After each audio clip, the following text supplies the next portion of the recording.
సచిన్ రాజ్ అత్యాధునిక world class physiotherapy treatment తో అన్ని రకాల నొప్పులకు శాశ్వత పరిష్కారం.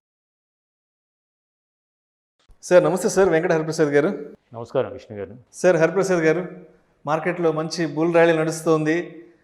ఆల్ టైమ్ హై అనేది ఏ రోజుకి ఆ రోజు మారిపోతుంది. నిన్న మొన్న 70 గురించి మాట్లాడుకుంటే ఇవాళ 71 చేంజ్కి వచ్చేసింది మార్కెట్. సో మరి మార్కెట్లో ఈ బుల్ ర్యాలీ, బుల్ రన్ అనేది ఎప్పటి వరకు కొనసాగే అవకాశం ఉందంటారు? ఈ జోరు ప్రజెంట్ మార్కెట్ ర్యాలీకి 2 కారణాలు చెప్పుకోవచ్చు. ఒకటి, మన economy compare with other countries చాలా స్ట్రాంగ్గా ఉంది. రెండోది, ఫండ్స్ ఫ్లో ఎక్కువ ఉంది. అంటే ఫండ్స్ ఫ్లో మ్యూచువల్ ఫండ్స్ ద్వారా, మ్యూచువల్ ఫండ్స్ వల్ల every month around 15,000 to 20,000 crores mutual ఫండ్స్లో ఇన్వెస్ట్ చేస్తున్నారు పబ్లిక్. ఆ mutual funds in turn investing in stock market. ఒకవేళ ఎఫ్ఐస్ వాళ్ళు స్టాక్ మార్కెట్ అమ్మినా కానీ గ్లోబల్ ఎకానమీ క్రైసిస్ ఉండటం వల్ల వాళ్ళు కొంతమంది ఎఫ్ఐస్ అమ్మినా కానీ ఫండమెంటల్గా కంట్రీ ఎకానమీ బాగుంది కాబట్టి మన డొమెస్టిక్ మ్యూచువల్ ఫండ్స్ కానీ ఇన్వెస్టర్స్ కానీ కొనటం వల్ల మార్కెట్ అనేది తగ్గలేదు. ఇంతకుముందు అంటే అరౌండ్ ఐ కెన్ సే 95-2000 మధ్య ఎక్కువ ఎఫ్ఐఎస్ ప్రాబ్లం ఎక్కువ ఉండేది. వాళ్ళు ఎఫ్ఐఎస్ కనుక ఎక్కువ కొంటే మార్కెట్ పెరిగేది, అమ్మితే మార్కెట్ తగ్గేది. కానీ ఇప్పుడు మన డొమెస్టిక్గా కూడా ఇన్వెస్టర్స్ నెంబర్ పెరిగింది, అలానే మ్యూచువల్ ఫండ్స్ పెరిగినాయి. మ్యూచువల్ ఫండ్స్లో పెట్టే ఇన్వెస్టర్స్ పెరిగారు. ఒకవేళ ఎఫ్ఐఎస్ డెసిషన్ వాళ్ళు అమ్మినా కానీ మన డొమెస్టిక్ మ్యూచువల్ ఫండ్స్ ఇన్వెస్టర్స్ కొనటం వల్ల మార్కెట్ అనేది పడట్లేదు. So that is one reason. Second reason, ఈ 2 రీజన్స్ వల్ల మన stock market is doing very well. రీసెంట్గా మనం చూస్తే రష్యా క్రైసిస్ కానీ, 2020లో చైనా కరోనా క్రైసిస్ కానీ, ప్రజెంట్ అమెరికాలో ఇన్ఫ్లేషన్ కానీ, డెట్ క్రైసిస్ వల్ల కానీ, సో ప్రజెంట్ మన ఎకానమీ స్ట్రాంగ్ పొజిషన్లో ఉంది. అందువల్ల ఎక్కువ మంది ఎఫ్ఐఎస్ కూడా మన ఇండియన్ మార్కెట్లో ఇన్వెస్ట్ చేస్తున్నారు. మార్కెట్ అందువల్ల స్ట్రాంగ్గా ప్రజెంట్ ఉంది. లాంగ్ రన్ అంటే ఇమీడియట్గా మార్కెట్ ఎలా ఉంటుంది అనేది చెప్పడం అనేది కష్టం. ఎందుకంటే మనం మళ్ళీ 2024 ఏప్రిల్ మేలో పార్లమెంట్ ఎలక్షన్స్ రాబోతున్నాయి. So elections one of the main factor market మీద ఉంటుంది. సో ఎలక్షన్స్ ముందు వరకు కొంత పాజిటివ్గా మార్కెట్ ఉండొచ్చు, కానీ ఎగ్జాక్ట్లీ ఎలక్షన్ ఒక 1 month బిఫోర్ మటుకి కొంత మార్కెట్ తగ్గే అవకాశం ఉంటుంది. ఎందుకంటే ఎలక్షన్ రిజల్ట్ ఎలా ఉంటుంది అనేది మనకి క్లారిటీ ఉండదు కాబట్టి. Mainly market index depends on మన కంట్రీ ఎకానమీ.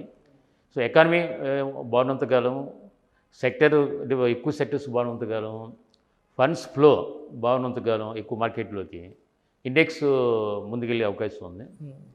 ఈ ర్యాలీ అనేది కొంతవరకు ఒక్కోసారి index correct rally index you may not give correct indication of the all companies appreciation.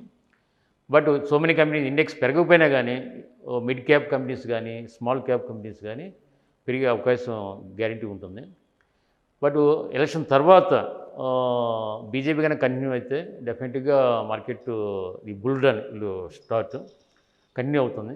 Congress కానీ గవర్నమెంట్కి వస్తే మటుకు డెఫినెట్గా కొంతవరకు మార్కెట్ కరెక్షన్ అయ్యి డల్ అయ్యి మార్కెట్ నెగిటివ్ ట్రెండ్ ఒక ఫ్యూ మంత్స్ కంటిన్యూ అవ్వచ్చు. బట్ లేటరు కంట్రీ ఎకానమీని బట్టి, కంట్రీ ఎకానమీ బాగుంటే డెఫినెట్గా ఇండెక్స్ పెరిగే అవకాశం ఉంటుంది. ఓవరాల్గా మన ఇండియన్ ఎకానమీ స్ట్రాంగ్గా ప్రజెంట్ ఉంది. బీజేపీ గవర్నమెంట్ కనుక కంటిన్యూ అయితే బీజేపీ గవర్నమెంట్కి ఉన్న విజన్ వల్ల ఎకానమీ ఇంకా ఫర్దర్గా బాగుంటుందని, ఎకానమీ బాగున్నంతకాలం మార్కెట్ ఇండెక్స్ పాజిటివ్గానే పెరిగే అవకాశం ఉంటుంది. అంటే నిన్న కూడా సూరత్లో జరిగిన ఒక ఈవెంట్లో ప్రధాని నరేంద్ర మోడీ గారు చెప్పారు, 3వసారి మేమే అధికార పగ్గాలు చేపట్టబోతున్నాం అండ్ ఇండియా కూడా 3rd లార్జెస్ట్ ఎకానమీ కాబోతుందంటూ కూడా వారు కొన్ని కీలక వ్యాఖ్యలు చేశారు మన ఆర్థిక వ్యవస్థకు సంబంధించి. సో మరి వారు చేసిన వ్యాఖ్యలను దృష్టిలో పెట్టుకొని అండ్ మార్కెట్స్ ఇంకా ఎంత అగ్రెసివ్గా వెళ్తాయి అండ్ ఈ ఆపర్చునిటీ నుంచి మనం ఎటువంటి అవకాశాలని మార్కెట్ నుంచి తీసుకోవచ్చు అంటారు? మోడీ గారిని ఒక పొలిటికల్గా పాలిటిక్స్ పక్కన పెడితే పర్సనల్గా మోడీ గారు ఇంటెన్షన్ నేను డెఫినెట్గా నమ్ముతాను. హ్యావింగ్ గుడ్ ఇంటెన్షన్, కంట్రీని ఒక ముందుకి ఆర్థికంగా కానీ సోషల్గా కానీ ఎకనామిక్గా కానీ ముందు తీసుకెళ్ళాలనే ఇంటెన్షన్ ఉందని ఇది నమ్ముతాను. 2014 నుంచి కూడా మనం చూస్తే మోడీ గారు అనేక దేశాలకి విజిట్ చేసి మన ఇండియన్ వాళ్ళ సత్సంబంధాలు పెంపొందించి economic growth point of view బాగా కృషి చేశారు. సో మోడీ గారు థర్డ్ టైం కనుక రావడానికి కూడా ఎక్కువ అవకాశాలు ఉండొచ్చు. వచ్చే డెఫినెట్గా మనం అతను విజన్తో ఇప్పుడు 10 years చేసిన డెవలప్మెంట్ ఈ 10 yearsలో ఈ creative one foundation in India infrastructure. ఇది ఫర్దర్గా నెక్స్ట్ 5 years కనుక మోడీ గవర్నమెంట్ వస్తే డెఫినెట్గా ఫౌండేషన్ అనేది టైం ఎక్కువ తీసుకుంటుంది. దాని మీద ఫర్దర్గా గ్రోత్ అనేది ఈజీగా ఉంటుంది. Economy another 5 years Modi government ఉంటే గ్యారంటీగా బాగుంటుంది నా నమ్మకం. ఎకానమీ కనుక బాగుంటే అన్ని కంట్రీస్ కూడా ఇండియాకి వస్తాయి. ఆల్ కంట్రీస్ ఎఫ్ఐఎస్ కానీ అదర్ ఫండ్స్ కానీ మన ఇండియన్ మార్కెట్లో ఇన్వెస్ట్ చేసే అవకాశం ఉంటుంది. ఎప్పుడైతే అదర్ కంట్రీస్ ఫండ్స్ కనుక ఇన్వెస్ట్ చేస్తే స్టాక్ మార్కెట్లో న్యాచురల్గా మార్కెట్ ముందుకు వెళ్ళే అవకాశం ఉంటుంది. సో అయితే ప్రస్తుతానికి మార్కెట్స్ అంతా ఆల్ టైమ్ హైలో ఉన్నాయి కాబట్టి మరి రిటైల్ ఇన్వెస్టర్స్ అనేవాళ్ళు మార్కెట్ ఆల్ టైమ్ హైలో ఉన్నప్పుడు ఎటువంటి డెసిషన్ మేకింగ్ తీసుకోవాలి అంటే డూస్ అండ్ డూ నాట్స్ ఏముంటాయి ఈ టైంలో? ఎక్కువ మార్కెట్ హై ఉన్నప్పుడు ఎక్కువ మంది ఇన్వెస్టర్స్ వస్తారు. మార్కెట్ హైగా ఉన్నప్పుడే ఇండెక్స్ ఎక్కువగా ఉన్నప్పుడే రిటైల్ ఇన్వెస్టర్స్ చాలా జాగ్రత్తగా ఉండాలి. సో నా 37 years అనుభవం ఏంటంటే ఎవరు కూడా బేసిక్గా స్పెక్యులేషను లేకపోతే డే ట్రేడింగ్ అనేది చేయొద్దని చెబుతాను. నాకు తెలిసినంతవరకు ఎవరు కూడా డే ట్రేడింగ్లో కానీ స్పెక్యులేషన్ కానీ ఎవరు ఇంతవరకు సంపాదించలేదు. కాకపోతే ఈ రీసెంట్గా టెక్నాలజీ పెరగడం వల్ల ఆల్గరిథం అలా టెక్నాలజీ వల్ల కొంతమంది ఆ టెక్నికల్గా గ్రాఫ్స్ ద్వారా కొంతమంది సంపాదించి ఉండవచ్చు. బట్ ఓవరాల్గా మై సజెషన్ గ్యామ్లింగ్ లాంటి కానీ డే ట్రేడింగ్ కానీ స్పెక్యులేషన్ కానీ చేయకూడదు.